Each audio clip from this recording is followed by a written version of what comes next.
एक ओर हिंदुओं पर हमला, दूसरी ओर पाकिस्तान से बढ़ती नजदीकियां। बांग्लादेश का ये रवैया उसे भारत से दूर ले जा रहा है। जिस राह पर बांग्लादेश खड़ा है, आने वाले वक्त में उसे उसका खामियाजा भी भुगतना पड़ेगा। भारत में तो वहाँ की अंतरिम सरकार का विरोध शुरू भी हो गया है। यहाँ पर कुछ नेताओं ने मांग की है कि बांग्लादेश को भारत की तरफ से किया जाने वाला निर्यात रोका जाना चाहिए। बांग्लादेश में हिंदुओं पर बढ़ते हमलों को लेकर भारत में बांग्लादेश से व्यापार रोकने की मांग हो रही है और ऐसे में अगर इस तरह का कोई कदम उठा भी लिया जाता है तो बांग्लादेश की सारी अकड़ धरी की धरी रह जाएगी। ये बात बांग्लादेश भी भली भांति समझता है और शायद तभी बांग्लादेश में आर्थिक मामलों पर सलाहकार परिषद समिति और सरकारी खरीद पर सलाहकार परिषद समिति की बैठकों के बाद सलाहुद्दीन ने अपने तेवर नरम करते हुए कहा है कि हम प्रतिस्पर्धी कीमतों, जल्द डिलीवरी और गुणवत्ता के आधार पर आपूर्तिकर्ताओं से उत्पाद खरीदेंगे। इन्हीं कारकों को ध्यान में रखते हुए म्यांमार, भारत और अन्य देशों के आपूर्तिकर्ताओं के साथ चर्चा चल रही है।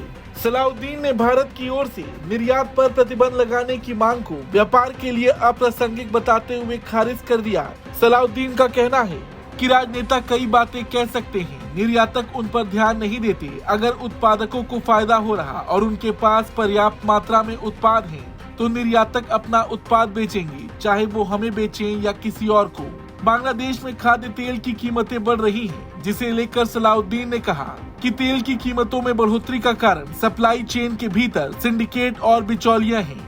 सलाहुद्दीन ने आगे कहा कि राजनीति को समझना कठिन है, लेकिन लुटेरों को समझना बहुत आसान। बड़ी बात यह है कि बांग्लादेश इतना कुछ करने के बाद भी अकड़ ढीली नहीं कर रहा।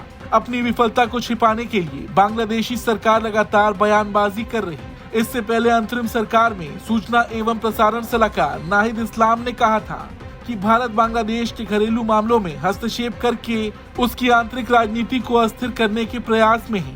आपको बता दें, बांग्लादेश तीन तरफ से भारत से घिरा हुआ है और इस वजह से उसे इंडिया लॉक देश कहा जाता है। व्यापार के लिहाज से भारत बांग्लादेश के लिए बेहद अहम है। फरवरी 2024 के विदेश मंत्रालय के आंकड़ों के मुताबिक भारत एशिया में बांग्लादेश का सबसे बड़ा निर्यात बाजार है। वित्त वर्ष 2022-23 में भारत को बांग्लादेश का निर्यात लगभग $2 अरब का रहा था। वहीं वित्त वर्ष 2022-23 में कुल द्विपक्षीय व्यापार $15.9 अरब का रहा। इसी साल अगस्त में शेख हसीना की सरकार के पतन के बाद से द्विपक्षीय व्यापार पर असर पड़ा है। बांग्लादेश में हिंदू समाज कट्टरपंथियों के निशाने पर है, जिसे लेकर भारत बार बार आपत्ति जता रहा और अगर बांग्लादेश में ये सब नहीं रुका तो इसका असर दोनों देशों के रिश्ते पर भी पड़ेगा। ब्यूरो रिपोर्ट, भारत तक।